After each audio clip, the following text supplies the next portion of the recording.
what I do believe with personalization and privacy is that it's non-binary in the sense that they go hand in hand often. So it's not like an either or that you're looking at personalization and privacy.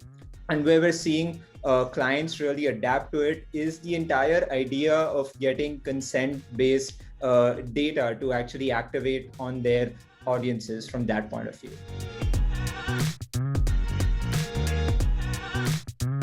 So I definitely agree that people want both personalization and privacy. And it's also definitely something that can be achieved. I quite like that non-binary term in that context as well. So on the personalization side, I think people expect that experiences are tailored to their tastes and also in the formats they prefer.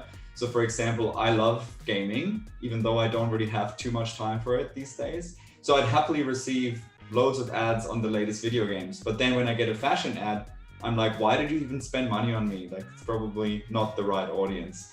So it's not only that it's a better experience for people when you connect them to products and experiences that they love, it's also effective. And what we've seen is that in fact, 91% of people have said they're more likely to shop with brands who recognize, who remember, and also provide them with relevant offers and recommendations. So personalization is definitely key for consumers. At the same time, we know that people definitely care about privacy and also want their personal data to be protected. So businesses must innovate their data practices to meet people's expectations around both relevancy and privacy.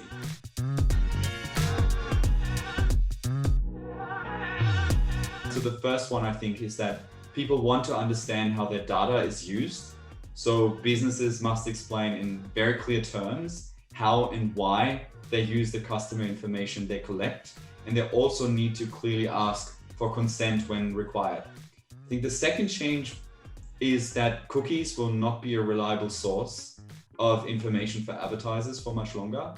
So businesses will have to think a bit differently about the mechanisms that they rely on to understand where their customers are in their journey.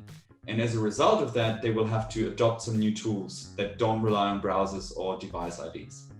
And then last but not least, businesses should move on from passive data collection and take some steps to provide value across the consumer journey and treat data respectfully once it's received. So if people share information with your business, it should be because they want to, right? So you can offer loyalty programs, you can offer discounts, VIP experiences, or some other form of rewards.